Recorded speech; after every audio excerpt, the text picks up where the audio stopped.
Graduation भी कर ली है, बट आज भी जब पिताजी कभी खेत से जाके कुछ भी सामान लेके आते हैं और वो बाजार में जाके बेचना होता है, क्योंकि शहर काफी दूर है, 110 किलोमीटर शहर है, तो वो बच्चा आज भी शर्म नहीं करता है और वो उस सामान को बाजार में बेचने जाता है। लोग बोलते हैं, अरे मतलब शहर में रह के भी ये काम करते हो, बट उसे उस बात का कोई सिकवा नहीं, उसे उनकी बातों का कोई गिला नहीं। उसकी आंखों में बस एक चमक है कि अपने ख्वाबों को पूरा करना है, अपने माँ बाप के ख्वाबों को पूरा करना है।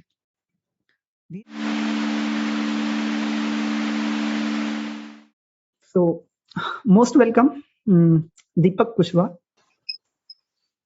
Uh, Thank you so much, sir. First of all, I would like to thank for giving me this opportunity. Myself Deepak, और सर का इसमें मतलब सर ने जितनी बातें बोली, मैं काफी थैंकफुल हूँ सर का कि सर ने एक मतलब ऐसी ऐसी ऐसा टाइम होता है ना लाइफ में कि जब आप बहुत सारी चीजें किसी से नहीं कह पाते, तो सर ने मुझसे कई बारी मतलब ऐसी सिचुएशन में मुझसे अपने अपने टाइम से, सर का शेड्यूल काफी बिजी होता है, फिर भी सर ने काफी टाइम निकाल के मुझसे कम से कम 40-45 मिनट की कई बार ड्यूरेशन कॉल की। उन्होंने कहा कि तुम परेशान मत हो, और कहा कि ठीक है ना, कोई नहीं, अगर आप यही चाहते हो तो मतलब नहीं हो रहा तो कोई दिक्कत नहीं है ना, लाइफ है। हो सकता है कि मुझे आज भी सर का वो सब बहुत अच्छे से याद है। सर ने मेरे से कहा था this was result of GATE, और मैं काफी परेशान था अपने आप से, क्योंकि मेरी उम्मीदें मुझसे खुद की इतनी ज्यादा रही हैं कि मैं एक्सपेक्ट नहीं कर पा रहा था। मैंने सर को नहीं बताया कि सर मेरा गेट हो रखा है। सर ने खुद से कॉल करी एंड आस्क्ड कि आपका गेट हुआ, आपने मुझे इन्फॉर्म भी नहीं किया। And I was so disappointing कि सर को एक्सपेक्टेशंस इतनी थी और मैं कर नहीं पाया। सर ने मेरे से एक बात बोली कि क्यों परेशान होते हो, अभी हो सकता है कुछ ना हो सकता है और अच्छा लिखा हो। तो मुझे नहीं पता था, मतलब अब जब आप एक ऐसे स्टेज से गुजर रहे हो, जब आपके पास सब कुछ निगेटिव निगेटिव सा हो रहा हो, तो आपको किसी की कई बात ऐसी लगती है कि आपको तो कहना आसान है ना, मेरे पे क्या बीत रही है आप क्या जानो। बट वो होता है कि कभी कभी इंस्पिरेशन खुद को इंस्पायर करना तो बहुत जरूरी है, बट कभी कभी होता है कि क्या आप बाहर से कुछ ले पा रहे हो कि नहीं। Surrounding is most important thing. तो सर ने ऐसे टाइम में मुझे काफी हेल्प करी। और मैं अपने आप को इंट्रोड्यूस कर दूं, माई सेल्फ दीपक कुशवाहा, और मैंने अपनी ग्रेजुएशन जो है वीर बहादुर सिंह पूर्वांचल विश्वविद्यालय और गाजीपुर डिस्ट्रिक्ट के अच्छे कॉलेज से करी है, पोस्ट ग्रेजुएट कॉलेज गाजीपुर। और मास्टर्स मैंने लखनऊ में बाबा साहेब भीमराव अम्बेडकर यूनिवर्सिटी है। वो ज्यादा फेमस तो नहीं है, क्योंकि मैं जब पहली बार गया था एडमिशन के लिए, तो काउंसलिंग के लिए मैंने पूछा कि ये यूनिवर्सिटी आप जानते हैं, तो वहां के लोकल लोगों ने कहा कि ये तो हमने सुना ही नहीं है। बट ठीक है, मतलब डेस्टिनी जहाँ ले जाना चाहती है वहां लेके गई, और मास्टर्स कंप्लीट हो गया। बाकी सर ने बताया ही कि एनआईटी मिली थी, हाथ से चली गई, पैसे नहीं थे। लेकिन ठीक है, कोई नहीं, वो मतलब हम मिडिल क्लास वाले हैं ना, तो हमारे साथ ऐसा ही होता है कि जो हो जाता है हम मान लेते हैं कि हाँ चलो ठीक है, जो हुआ है अच्छे के लिए हुआ है। ऐसी अपॉर्चुनिटीज 12th में छूटी थी दिल्ली यूनिवर्सिटी के लिए। उस टाइम सिलेक्शन हो गया था, मैं और मेरे भैया, मतलब फैमिली तो मतलब प्रो लेवल की है मेरी। ना आज तक भाई ने कभी कुछ कहा, मेरे दो बड़े भाई हैं, उन्होंने कभी आज तक कुछ नहीं कहा। पापा ने कभी कुछ नहीं कहा कि तुम क्या कर रहे हो। बट हाँ, उनके पास ये बिलीव हमेशा से रहा है कि तू कुछ ना कुछ कर लेगा। और मुझे आज भी वो दिन याद है, पहली बार मैं गांव से निकल के 12th में एडमिशन, बीएससी में एडमिशन के लिए दिल्ली यूनिवर्सिटी गया था, और देश बंधु कॉलेज अलॉट हुआ था मुझे। और मैं बड़े भैया के साथ अपनी बार पहली बार इतने बड़े शहर में गया था, और चीजें ऐसी लगती थी कि मैं मतलब कहाँ पे आ गया हूँ। और वहां पे बच्चे बिल्कुल फर्राटेदार इंग्लिश में, फिर मैंने भैया से डरते डरते कहा कि भैया मेरे से नहीं हो पाएगा। ने पागल है क्या, वो आज भी यही बात मुझसे बोलते हैं, और उस टाइम भी बोला था कि पागल है क्या, कर लेगा, परेशान क्यों होता है, पहले ही डर गया। हम गए, लाइन में खड़े हुए, और जब हमारी फीस जमा करने की बारी आई, तो उन्होंने बैंक बंद कर दिया। और हमारे पास उस टाइम 800 रुपए नहीं थे एक्स्ट्रा कि हम दिल्ली में एक दिन होटल लेके और रुक जाएं, और अगले दिन फीस सबमिट करके चले आए। दिन हमने आपस में बात करी, भैया ने कहा यार देखो हो नहीं पाएगा, चलते हैं। मैंने कहा चलो, इतना हुआ है, यहाँ तक आए ना, बहुत बड़ी बात है, खुद चलते हैं। फिर वहां से वो दिल्ली यूनिवर्सिटी में पढ़ने का सपना जो था वो टूट गया, हम घर चले आए। फिर था कि ठीक है कोई बात नहीं, वहां तक गए तो गांव से मैं निकल के अगर वहां तक पहुंचाऊं तो आगे जाऊंगा, ऐसी बात नहीं है कि सब कुछ यहीं खत्म हो जाएगा। फिर सपोर्ट मिलता रहा, ग्रेजुएशन कर ली। मास्टर्स के लिए फिर ये हुआ कि अब आईआईटी चाहिए मेरे को, क्योंकि जब कॉलेज से निकला तो वहां पे 413 बच्चों में से not even a single boy knows about IIT JAM. मैंने मतलब एक दोस्त था बाहर, या बनारस हिंदू यूनिवर्सिटी में पढ़ता था, उसने कहा कि यार जैम का एग्जाम होता है, तुम ठीक हो पढ़ने में तो दे दो, शायद तुम्हारा हो जाए। मैंने डिसाइड किया, मैंने पापा से बोला पापा अगर आप पैसे कुछ दे दो, अगर कोचिंग वगैरह ज्वाइन कर लूँ तो शायद मेरा सिलेक्शन हो जाएगा। तो फिर वही पैसे फिर बीच में आ गए। फिर मैंने कहा चलो ठीक है कोई नहीं, खुद से करता हूँ। खुद से प्रिपरेशन करी और फिर मिली एनआईटी। बट वो एक बारी में आई थिंक अराउंड 36,000 रुपीज चाहिए थे सीट लॉक करने के लिए, और फिर नहीं हो पाया। फिर मैंने कहा चलो कोई बात नहीं। फिर मैं गया, मैंने उस टाइम सारे जितने एंट्रेंस दिए थे they all cleared. Pondicherry university था, सेंट्रल यूनिवर्सिटी ऑफ राजस्थान था, और central university of Bathinda, CU SET के थ्रू काफी सारी कॉलिंग्स आई थी। और मैं गया फिर पौंडीचेरी यूनिवर्सिटी। अब घर वालों ने कहा तुम चले जाओ वहां जाके पढ़ लो, हो जाएगा। मैं गया, किस्मत वहां खराब, मुझे हॉस्टल नहीं मिला। और यूनिवर्सिटी ऐसी जगह पे थी कि बाहर रहने के लिए बिल्कुल समुद्र के किनारे थी और मछुआरे थे, तो बाहर रूम रेंट लेके भी रहना पॉसिबल नहीं था। और पौंडीचेरी सिटी वहां से तकरीबन 10 किलोमीटर के आसपास थी, और उतना अफोर्ड नहीं कर सकते थे हम। मैं तकरीबन 10 से 12 दिनों तक रहा, और शायद वो मेरी जिंदगी के सबसे स्ट्रेसफुल मोमेंट रहे कि मैं वहां काट रहा हूँ। एक साथ में एक और दोस्त गया था, उसने रिफ्यूज कर दिया, उसको हॉस्टल मिला, but he did not support me कि तुम मेरे साथ रह लो, बाद में देखा जाएगा। फिर मैंने वहां से एडमिशन विड्रॉ कराया, चला आया। फिर मैं गया सेंट्रल यूनिवर्सिटी ऑफ राजस्थान, वहां भी एडमिशन कराया। और उसके बाद एडमिशन कराने के बाद थोड़ी तबीयत खराब हो गई। उसके बाद वहां पे हुआ कि हॉस्टल अलॉट था, वो हॉस्टल छूट गया, और वो बांदर शिंदरी में इतने जंगल वाले इलाके में, वहां से भी अपॉर्चुनिटी खत्म हो गई। लास्ट होप बची थी लखनऊ की अम्बेडकर यूनिवर्सिटी, वहां पे हुआ। मैं जैसे तैसे लास्ट एक दिन पहले वहां से छूटा, ट्रेन पकड़ी, लखनऊ गया, काउंसलिंग कराई, एडमिशन करा लिया। फिर उसके बाद कॉल्स आई, बीएचयू से आया एमसीए वगैरह के लिए। बट उस तक तब तक मैंने इतने सारे पैसे फंसा दिए थे कि घर वाले लाइक तू क्या कर रहा है, कुछ पढ़ना उड़ना है कि नहीं है पढ़ना है। फिर मैंने कहा ठीक है यहीं से कंटिन्यू करते हैं। उसके बाद वहां से कंप्लीट हो गई। That's all about me. उसके बाद की सारी कहानी जैसा कोविड की। जैसा तुमने एक वर्ड यहाँ पे यूज करा कि मिडिल क्लास लोगों के साथ हमारे साथ ऐसे ही होता है, बट ये भी एक बिल्कुल रियल फैक्ट है कि जब ये मिडिल क्लास स्टूडेंट या मिडिल क्लास आदमी को सोच लेना कि मुझे कुछ करना है, तो फिर यस, दुनिया की कोई ताकत नहीं है कि आपको रोके। और आप वो करके दिखाओगे जो किसी ने आपसे उम्मीद नहीं करी होगी। जैसे यस सर, ये तुम बता रहे थे, है ना, आज मैंने इनसे कहा कि अपने बारे में कुछ लिख के भेजो, तो दीपक को डायरी लिखने का शौक है। तो इसने अपनी वही, क्योंकि हिंदी मैथ वाले स्टूडेंट की थोड़ा सा राइटिंग तो खराब होती है, इसने अपना पूरा 3 पेज का पैराग्राफ लिख के भेजा। और इतनी बढ़िया से इसने अपनी स्टार्टिंग से लेके एंड तक पूरी जर्नी लिखी कि मतलब आप पढ़ो तो उसे विजुअलाइज कर सकते हो कि हाँ, मेरी आंखों के सामने चल रहा है सब कुछ, है ना। मेरा एडमिशन हो रहा है और मेरे पास वहां केवल 800 रुपए की कमी पड़ रही है। मेरा वहां से एडमिशन नहीं हुआ, फिर वहां से ट्रेन से धक्के खा के घर आ गए, फिर वापस आए तो वहां पे भी फिर कुछ और प्रॉब्लम।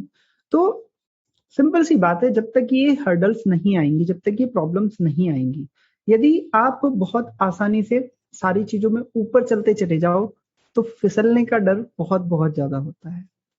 और यदि आप थोड़ा थोड़ा करके ऊपर तक जाओगे तो वो सफलता आपकी बहुत लंबे समय तक टिकेगी। आपको हर चीज की वैल्यू का पता रहेगा कि आप कैसे इन सब चीजों को गेन किए हैं। तो वो सबसे ज्यादा इंपॉर्टेंट चीज है। और जैसा भी दीपक बता ही रहा है कि एमएससी में बाबा साहेब अम्बेडकर यूनिवर्सिटी लखनऊ मिली, और फिर वहां भी अच्छा खासा पढ़ने में जो स्टूडेंट, और उसके साथ इतनी सारी प्रॉब्लम आई, और फिर फैमिली का एक प्रेशर कहो या एक उम्मीद कहो कि इतनी सारी उम्मीदें हो, जब आपसे किसी की उम्मीद बढ़ जाती है ना, तब परफॉर्म करना बहुत बहुत ज्यादा मुश्किल हो जाता है ना। और उस सिचुएशन में यदि आपने परफॉर्म कर दिया, तो मतलब आप सोचो कि आपने दुनिया जीत ली। अब जैसे दीपक तुम्हारी एमएससी हो गई, एमएससी के बाद तुमने अपनी प्रिपरेशन शुरू करी और फिर तुमने नेट का एग्जाम दिया, गेट का एग्जाम दिया, तो उसमें क्या क्या परेशानियां तुमने फेस करी? इतना सब कुछ होने के बाद, एक अच्छा स्टूडेंट होने के बाद जिसने आईआईटी जैम अपनी मेहनत से निकाल लिया हो, ठीक है, और सेंट्रल यूनिवर्सिटी का टेस्ट आपने निकाल लिया और फिर आपने एडमिशन लेके अच्छे से एमएससी भी कर ली, बट फिर भी प्रॉब्लम्स ने पीछा नहीं छोड़ा, वहां पे आपको क्या फेस करना पड़ा? एक्चुअली सर होता क्या है कि मतलब वो होता है कि जैसे आप अगर खुद के बेसिस पे कहीं जा रहे हैं, आप पहुंच तो जाएंगे, इसमें कोई डाउट नहीं है कि आपको पहुंचने से कोई रोक सकता है। अगर आपने ठान लिया तो आप पहुंच जाओगे। मेरे साथ था कि मुझे जाना है तो जाना है। फिर ड्यूरिंग एमएससी या बीएससी में ही मेरे मेरे को थोड़ी सी इंस्पिरेशन मिली एक अपने प्रोफेसर से। ही वाज लाइक कि मैं उनको देखता था, वो 3 घंटे की क्लासेस लेते थे एंड उसके बाद फ्री हो जाते थे। मैंने सर से पूछा कि सर, ऐसे ही मतलब जनरल टॉक हुई, सर से मैंने पूछा, सर आपकी सैलरी कितनी है? ही सेड कि 1 लाख प्लस। मैंने कहा सर आप बस 3 घंटे मेहनत करते हो, आपकी इतनी सारी सैलरी है, आपको कैसे जॉब मिली? मैंने उस टाइम सर से मतलब काफी क्लोज था, क्योंकि थोड़ा ठीक था पढ़ने में, तो सर काफी मानते थे। उन्होंने बताया कि ऐसा ऐसा होता है। फिर मैंने डिसाइड किया कि मैं भी करूंगा पीएचडी और मैं जाऊंगा नेट के लिए। मैंने सर ने बोला कि अब तो नेट वगैरह करना पड़ता है। मैंने कहा मैं नेट के लिए जाऊंगा।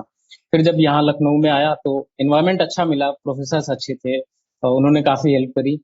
लेकिन वो ठीक है, मतलब मैं उस लेवल तक नहीं पढ़ पाता था, गाइडेंस नहीं हो पाती थी, मेरे को अच्छे से गाइड नहीं कर पाता था, या फिर प्रॉब्लम्स को टैकल कैसे करना है।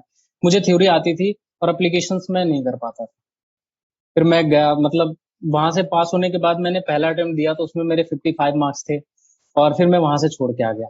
फिर मतलब आया तो फिर मैंने सोचा कि मुझे थोड़ा सा माहौल चेंज करना चाहिए। पापा से मैंने बात करी, भैया से बात करी कि भैया मुझे दिल्ली भेज दो। उन्होंने कहा यार थोड़े पैसे की तो दिक्कत है, बट ठीक है देखते हैं। और उन्होंने कहा कि चलो जाओ, ठीक है देखो, चले जाओ।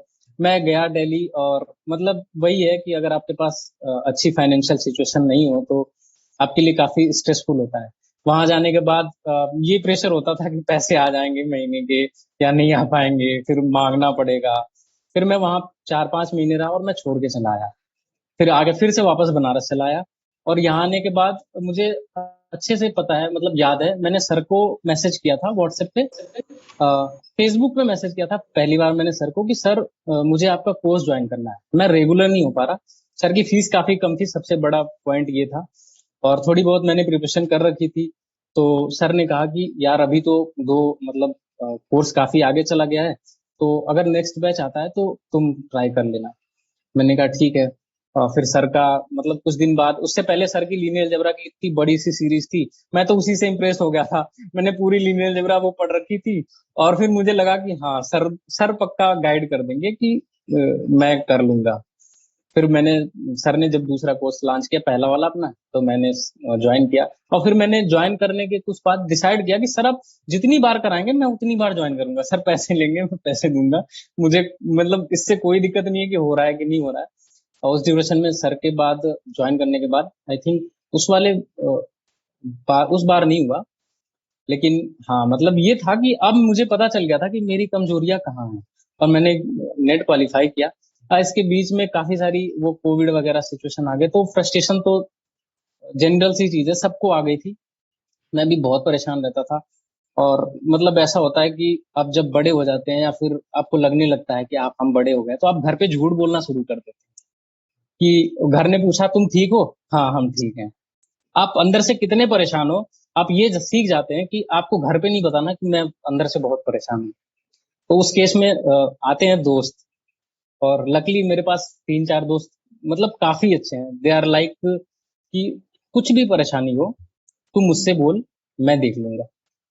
ठीक है, तो वो सारी चीजें थी, वो उन्होंने इतना सपोर्ट किया। आई वाज लाइक समटाइम्स की जिंदगी अ, सबके साथ होता है, मतलब अगर आप तकरीबन 2-2.5 साल से स्ट्रगल कर रहे हो, तो जिंदगी में एक बार ऐसा होता है कि यार क्या कर रहा हूँ, जैसे कलाम सर ने सोचा था कि लाइफ को ओवर करते हैं या क्या हो रहा है यहाँ पे। तो कई बार ऐसी थिंकिंग आती है, उस टाइम आप किसी से कुछ नहीं कह पाते। और मैंने भी, मतलब मेरे पास भी थिंकिंग आई थी, तो मैंने, मतलब काफी अच्छे दोस्त हैं हमारे, मैंने उनसे डिस्कस करा। डिसाइड कि यार क्या तू क्यों परेशान होता है, तू कुछ जरिया खोज, कुछ बिजी रहने का जरिया खोज। तुझे क्या प्रॉब्लम्स हो रही है। तो मैं सोचता था कि यार मतलब इतना बड़ा हो गया और मैं पैसे घर से ले रहा हूँ।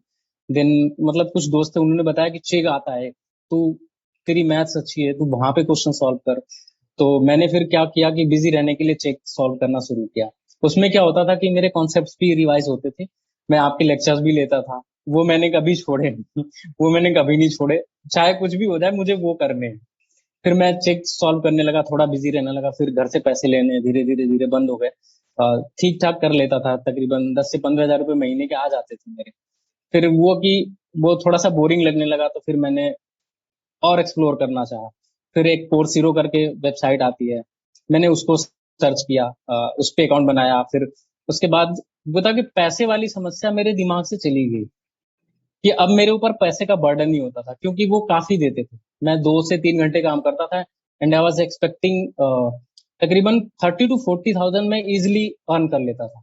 तो मेरे पास तो ये हो गया था कि अब मेरे को पैसे की दिक्कत नहीं है, अब बचा है वो मेरा फोकस खुद का, और काम भी मुझे 2 घंटे करने हैं और मैथ से कर रहा हूँ, तो मुझे कोई प्रॉब्लम नहीं है। अब बस मेरा अपना काम करना है।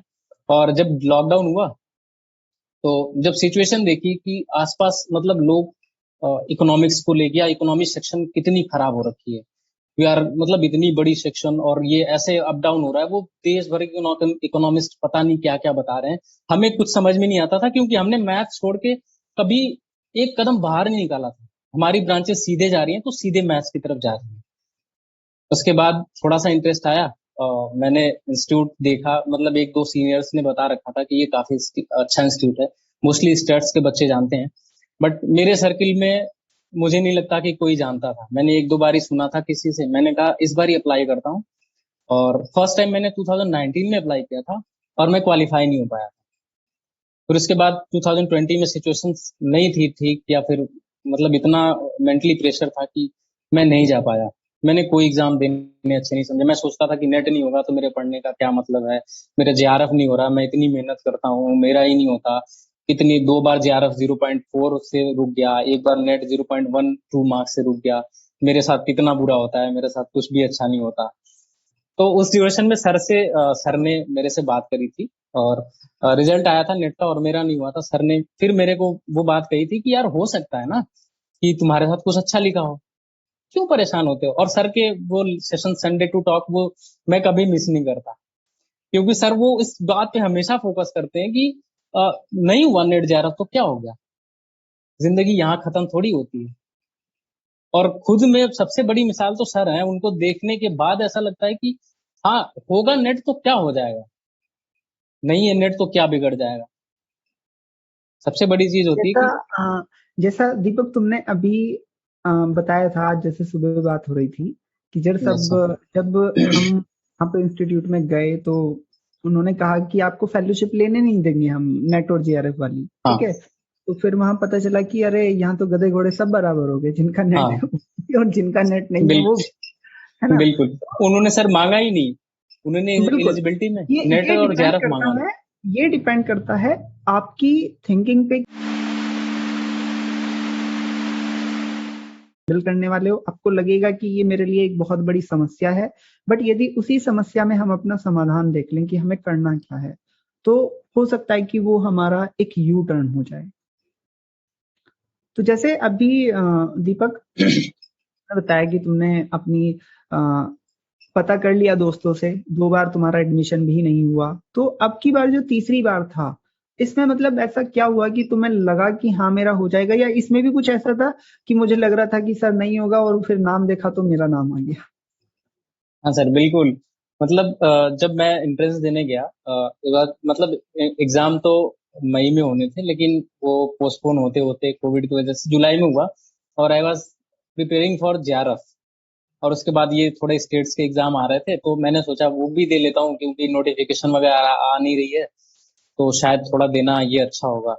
फिर मैं गया, लखनऊ सेंटर पड़ा, मैंने पेपर दिया, और वहां पे हर बार की तरह इस बार भी थे कुछ बच्चे आईआईटी के मिल गए, और दे आर लाइक, वो बड़ी बड़ी बातें तो करते ही हैं, और हम जैसे मतलब लोग तो फिर वो मतलब अपने आप को वही कमजोर समझने लगते हैं। तो थोड़ी देर उनसे बात हुई, फिर वो उनका मतलब वो पता नहीं क्या कर रहे हैं, मुझे समझ में नहीं आ रहा। मैंने कहा छोड़ो, चलो एग्जाम देते हैं, बाद में देखी जाएगी जो होगा। मैं गया, मैंने पेपर दिया। इट्स वाज अराउंड 45 क्वेश्चंस, जिसमें से 5 इंग्लिश के क्वेश्चंस थे और 40 मैथ्स के। तो आई वाज क्वाइट श्योर कि मैथ्स तो मैं करके ही आऊंगा। मतलब मैथ्स से तो मत करो, जितने करूंगा वो सही होंगे। बाकी इंग्लिश के लिए उन्होंने कट ऑफ रख रखी थी कि आप पास हो जाओ, बस उतनी रिक्वायरमेंट थी। तो इतनी इंग्लिश तो थोड़ी बहुत तो आती ही थी। तो वो बाद में आया, तो जल्दी से उन्होंने रिजल्ट दे दिया, तो मेरा सिलेक्शन हो गया। फिर मैंने सोचा कि अभी तो हो गया, अब इंटरव्यू के लिए कोई आइडिया नहीं है, कभी इंटरव्यू के लिए बैठा नहीं हूँ, तो अब क्या करूँ। फिर मैंने पहली बार सर को मैसेज किया फेसबुक पे कि सर मेरा इसमें 4th रैंक आई है एंट्रेंस में, और मतलब इंस्टीट्यूट तो ठीक है। सर ने कहा कि यार इंस्टीट्यूट तो अच्छा है। और फिर मैंने बात करी सर इंटरव्यू के लिए। बाद में जब वो आया तो इंटरव्यू की लिस्ट आई, तो मैंने सोचा कि अब तो किसी से पूछना पड़ेगा। फिर मैंने सर को फोन किया और सर वाज बिजी, और उन्होंने कहा कि मैं आपको शाम को बात करता हूँ। सर ने बताया कि इंटरव्यू डरो मत, यार क्या होगा नहीं होगा, अधिक से अधिक नहीं होगा, लेकिन तुम करो तो। तुम अगर इतनी बच्चों के बीच में फाइट करके गए हो तो तुम्हारे पास कुछ तो होगा। ऐसे तो तुम पहुंचे नहीं हो, तुम्हारे अंदर कुछ तो होगा। तुम जाओ इंटरव्यू दो। बिल्कुल सर ने बिल्कुल एक अच्छे से प्रोसेस होता है ना, जैसे कॉन्फिडेंस अगर आप खुद से नहीं बिल्ड कर पा रहे हैं तो चाहिए होता है एक सपोर्ट। और मेरे आसपास सराउंडिंग में शायद लिटरली मतलब नहीं है, जैसे भैया लोग भी हैं। तो एक भैया ने तो मास्टर्स कर रखी है, बट वो शायद उनका सेक्टर अलग है, तो वो इसमें इन्वॉल्व नहीं हो पाते। और एक भैया ने डिप्लोमा कर रखी है, हालांकि उनके पास काफी नॉलेज है, बस वो गूगल नहीं है बस। लेकिन उनको इस सेक्टर में मतलब बहुत अच्छे से नहीं पता था। उन्होंने कहा देख जी लो। जी। फिर आई वाज सर्चिंग कि किससे पूछूं। फिर मैंने आपसे बात करी थी। उसके बाद आपने कहा कि ठीक है, मैं मोटिवेट हुआ। और मुझे लगता है कि 4 या 5 दिन बाद इंटरव्यू था। और ऐसा था कि मैंने एक वहीं के इंस्टीट्यूट के एक सीनियर को मेल करी कि थोड़ा सा फैमिलियर हो जाऊं कि इंटरव्यू में एक्चुअली वो पूछते क्या है, अगर मैं नॉन इकोनॉमिक्स बैकग्राउंड से हूँ तो। तुम्हें तो मैंने उनको तुम्हें तो सीनियर मिल भी गए, वरना तो लोग तो इसी चक्कर में घूमते रहते हैं कि सर एसओपी कैसे लिखें, हमें तो एसओपी नहीं पता चल रहा। आधे लोग तो हाँ एसओपी में ही रह जाते हैं पीएचडी के एप्लीकेशन प्रोसेस में। और बेसिकली पता है, जो आईआईटीज एनआईटीज या जितनी भी अच्छी यूनिवर्सिटीज हैं, वो स्टेटमेंट ऑफ पर्पज रखती इसीलिए हैं कि क्योंकि फिल्टर करने के लिए कुछ तो रखना होगा ना, है ना। Yes sir. आपसे एसओपी कह दिया तो फिर उसके बाद वो आपसे रेफरेंसेस कह देंगे कि जैसे आईआईटी कानपुर 2 रेफरेंसेस। अब कहाँ से पकड़ के लाए हम प्रोफेसर की, आप सर हमें जानते हो, आप हमें रिकमेंड करोगे, ठीक है। वे हम्म। हमें अपनी क्लास में बैठाए भी ना, वे रिकमेंड करेंगे हमें। तो ये एक एलिमिनेशन प्रोसेस है। और उस सिचुएशन में यदि तुमने कोई एक सीनियर खोज लिया और उसे मेल कर दी और उन्होंने रिप्लाई कर दिया, तो मतलब सही भाई कि मतलब जाना है वही जाना है और कहीं नहीं हाँ जाना। हाँ, ये तो मेरा लक था सर, क्योंकि सर हमारे यहाँ ना ऐसा है ना कि हमें ये तो बता दिया जाता है कि मास्टर्स के बाद जेआरएफ करो और पीएचडी कर लो। हमें ओवरव्यू नहीं दिया जाता। एक्चुअली में PhD is a different thing. मतलब मैंने अपने जो लेक्चर्स हुए उतने दिन में ये महसूस किया कि PhD is a different thing. आप बिल्कुल अलग डोमेन में जाने वाले हो, और डैम श्योर है कि आप स्टार्टिंग के 10 दिन में इतने फ्रस्ट्रेट हो जाओगे कि आपको छोड़ने का मन करेगा। तो दैट एमएससी वाज द से क्रूशियल। रिलेटेड या जो आपका पीजी से रिलेटेड है, वहां तो मतलब ऐसा है कि जैसे आप किसी छोटे बच्चे से एबीसी सुन लेते हो ना, ये एबीसीडी, बस हमारे हाँ मास्टर्स का इतना ही यूज है कि आपको डिफरेंशिएशन आता है, आपको रैंक निकालनी आती है। अभी रैंक पे भी एक बात करेंगे बहुत बढ़िया सी, जो अभी हाँ इन्होंने एक्सपीरियंस अपना शेयर करा था।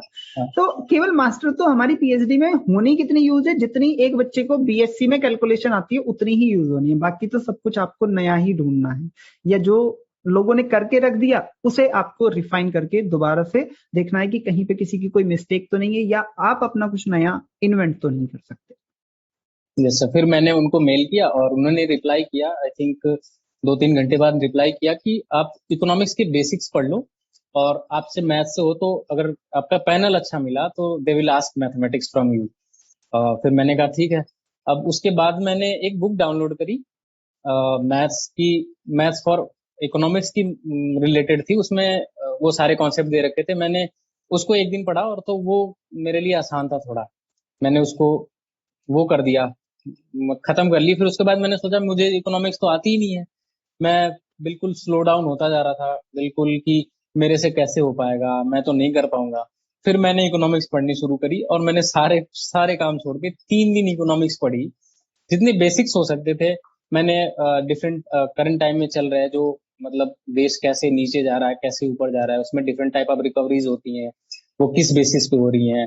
क्या कुछ डाटा जो दे रहा है इंस्टीट्यूट, वो किस मतलब कौन कौन सा डाटा कौन इंस्टीट्यूट देता है, जैसे वर्ल्ड बैंक क्या दे रहा है, इंडियन स्टैटिस्टिकल इंस्टीट्यूट क्या दे रहा है, ये सारा डाटा की वो किए। और फिर एक्चुअली वो डेवलपमेंट से रिलेटेड था, तो कुछ पॉइंट्स थे कि आप डेवलपमेंट में कौन कौन सी चीजें हैं जिन पे काम किया जाता है, तो 15-16 चीजें थी, वो किया। और मैंने इतना प्रिपेयर कर लिया, और इंटरव्यू के टाइम पे मैं बिल्कुल कंफर्टेबल था अब, क्योंकि मेरे दिमाग में एक बात घूम रही थी कि मेरा आप कुछ करोगे नहीं, या तो मेरा सिलेक्शन नहीं होगा, या तो हो जाएगा। तो डरना, तो मैंने आप वो आपने कहा था कि डरो मत, तो मैं बिल्कुल श्योर था कि चलो ठीक है, अब बैठते हैं और करते हैं। फिर इंटरव्यू पैनल ज्वाइन किया, उसमें 4 टीचर्स थे।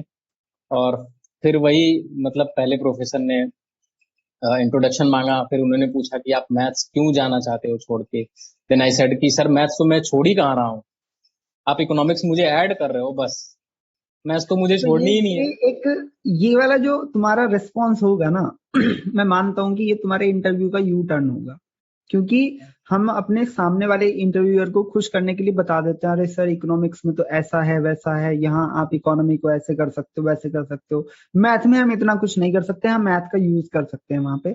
बट हाँ, तुमने ये जो बोल दिया कि सर मैं अपने मैथ्स को नहीं छोड़ रहा हूँ, मैं तो आपके सब्जेक्ट को और ग्रेस्प कर रहा हूँ। तो हाँ। ये एक मतलब एक बहुत पॉजिटिविटी से भरा या चीजों को देखने का नजरिया है अपना एक, है ना, कि आप किसी भी चीज को किस तरह से देख रहे हैं। प्रेजेंस ऑफ माइंड भी है कि आप एकदम कैसे रिस्पॉन्स कर पाते हैं। हो सकता है कि उस सिचुएशन में यदि मैं भी होता तो मैं कुछ ऐसा ही जवाब देता कि सर इकोनॉमिक्स बहुत अच्छी है, ऐसा है फलाना ढिमका है, ठीक है, और ठीक है भाई तू तो सब जगह चला जाएगा, फिर तो हिस्ट्री में भी रिसर्च कर ले भाग जाओ। तो ये बहुत प्रेजेंस ऑफ माइंड और आप उसे कैसे टैकल कर रहे हैं, ये बहुत ज्यादा इंपॉर्टेंट चीज है। फिर उसके बाद हुआ क्या कि प्रोफेसर ने कहा, मैंने उनसे हिंदी में बात करनी शुरू की, देन सडन ये से कि आप कम्युनिकेशन इंग्लिश में करिए। तो मतलब ठीक था, मुझे थोड़ी बहुत आती थी, मैंने फिर कम्युनिकेशन इंग्लिश में स्टार्ट की। और फिर मैथ्स वाले उन्होंने पास आउट कर दिया, उन्होंने कुछ क्वेश्चंस पूछे, 2 4 10 इकोनॉमिक्स से रिलेटेड ग्राफ वगैरह पूछे, मैंने वो बेसिक ग्राफ्स देख रखे थे, तो मेरे लिए काफी आसान था। मैंने बोला यही पढ़ा है मैंने, तुम यही पूछ रहे हो मेरे से।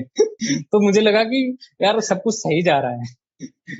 फिर मैंने देखो वो ये बताया। चीज तो तुमने ऑब्जर्व कर ही ली कि इंटरव्यू में कहीं भी ऐसा नहीं है कि कुछ रॉकेट साइंस पूछने वाले हैं, वो वही हाँ। चीज पूछेंगे जो बेसिक है। और जब एक कोई फ्रेशर स्टूडेंट आए तो वो सबसे पहले क्या पढ़ेगा, वो बेसिक ही पढ़ेगा, उसकी टर्मिनोलॉजी ही पढ़ेगा, और वही तुम पढ़ के गए, वही वहां पे पूछ ली, हो गया काम। हो सकता है इकोनॉमिक्स के स्टूडेंट होने के बाद उनके कुछ क्वेश्चन मिस हो जाते हैं, बट या मैथ का स्टूडेंट है इकोनॉमिक्स की तैयारी कर रहा है तो कॉम्बिनेशन अल्टीमेट जाने ही वाला था। फिर उन्होंने फिर मैथ्स के टीचर के पास ट्रांसफर किया, तो मैथ्स की मैम ने मेरे से एक ग्राफ ड्रॉ करने के लिए दिया। और सेम वही ग्राफ मैंने शाम को, मतलब जब चीजें अच्छी होने लगती हैं तो शायद मतलब सब कुछ चेन में होता है। वो सेम ग्राफ जो मैम ने मेरे को ड्रॉ करने के दिया था, वो जो इकोनॉमिक्स की मैथ्स की बुक मैंने डाउनलोड करी थी, वो मैंने उसमें पढ़ा था। मैंने सारे प्रोसीजर पढ़े थे, मैंने ग्राफ ड्रॉ नहीं किया था खुद से कि एक बार ड्रॉ कर लूं। प्रोसीजर सारे पढ़ लिए थे कि ऐसे ऐसे ड्रॉ होता है, ये स्टेप्स होंगे। उन्होंने मेरे को दिया, और मैंने पूछा कि मैम आपको स्टेप्स बताऊं या फिर आई हैव टू ड्रॉ। उन्होंने कहा कि स्टेप्स बताओ आप पहले, और मैंने फिर स्टेप्स बता दिए। उसके बाद कहा कि अच्छा ठीक है एजिम्प्टोड बताओ। तो मैंने वहां पे उन्होंने मेरे से एजिम्प्टोड पूछा था, मैंने डिफरेंट एजिम्प्टोड बता दी। उन्होंने मेरे से हॉरिजेंटल पूछी थी, मैंने वर्टिकल एजिम्प्टोड बता दी बाय मिस्टेक, थोड़ा सा घबरा गया था। और फिर कहा कि अच्छा ठीक है चलो ग्राफ ड्रॉ करो। मैंने ग्राफ ड्रॉ किया, वो अब एजिम्प्टोड गलत निकाल रखा था तो ग्राफ भी गलत हो गया।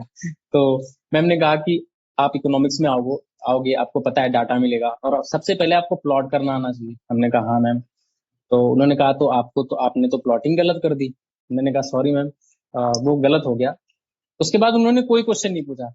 फिर मैं थोड़ा सा गिल्ट में चला गया कि मैथ्स के क्वेश्चन मेरे से पूछे, और मैं मैथ्स बैकग्राउंड से हूँ और मैं नहीं बता पाया।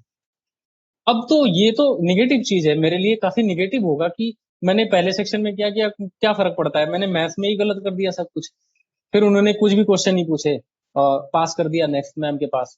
वो गई, उन्होंने फिर वो डेवलपमेंट सेक्टर से क्वेश्चन पूछे कि वो मैं पढ़ के आया था कि कितने सेक्टर्स होते हैं डेवलपमेंट। उन्होंने मुझसे पूछे कितने होते हैं, मैंने कहा मैम 17। उन्होंने पूछा 2 4 नाम बताओ, मैंने बताया मैम अनएम्प्लॉयमेंट, जेंडर इनइक्वालिटी और एजुकेशन पॉलिसी, ये सारी चीजें। उन्होंने कहा ठीक है ठीक है। फिर उन्होंने पूछा शेयर मार्केट वगैरह के बारे में कुछ जानते हो। अब मैंने कहा मैम ऐसे तो मतलब मुझे नॉलेज नहीं है तो मैं नहीं बता सकता। तो मुझे जो क्वेश्चंस नहीं आते थे मैं बिल्कुल स्ट्रेट फॉरवर्ड, मुझे नहीं आता। फिर उन्होंने पूछा कि स्टैट्स पढ़ी है। अब पढ़ी तो मैंने जरूर थी थोड़ी बहुत एमएससी में, लेकिन मैंने कहा मैम नहीं पढ़ी मैंने। उन्होंने कहा कुछ भी नहीं पढ़ा, सैम्पलिंग क्या होता है, डाटा कलेक्शन क्या होता है, मैंने पढ़ी ही नहीं, मैं बताऊंगा कहाँ से। मैंने नहीं पढ़ी, मैंने बिल्कुल स्ट्रेट, क्योंकि मैं उसमें कॉन्फिडेंट ही नहीं था। और पूछ के वो अपना खराब करने से बेहतर मैंने कहा मैम नहीं पढ़ी, मैंने, मेरा कोर सब्जेक्ट था ही नहीं, मैंने छोड़ दिया। फिर इंटरव्यू यहाँ पे खत्म हो गया। आप यहाँ पे आप घुमा नहीं सकते हो। चलो मैथ में तो हाँ ठीक, तुम आगे पीछे करके कुछ बता दोगे, अरे सर यह प्लस की गलती हो गई या माइनस की। यहाँ तो जब हाँ कुछ पता ही नहीं है तो बोलेंगे क्या। मैथ वाले स्टूडेंट के लिए एक सबसे बड़ा ब्लंडर यही है, जैसे लोग कहते हैं ना कि कॉपी में कुछ भी लिख के आ जाओ एग्जाम में तो पास हो जाओगे। यहाँ यदि क्वेश्चन नहीं आता ना तो वो फिर कुछ लिखा ही नहीं जाएगा। तो वही हम्म, मतलब सीन इंटरव्यू में होते हैं। यदि नहीं आता तो फिर आप कुछ नहीं बता सकते, और स्पेशली जो नॉन मैथ से क्वेश्चन आ रहा है उसमें तो बता ही नहीं पाएंगे। हाँ बिल्कुल सर, वही था। फिर मतलब उन्होंने जितने स्ट्रेट फॉरवर्ड में बता सकता था मैंने बताया।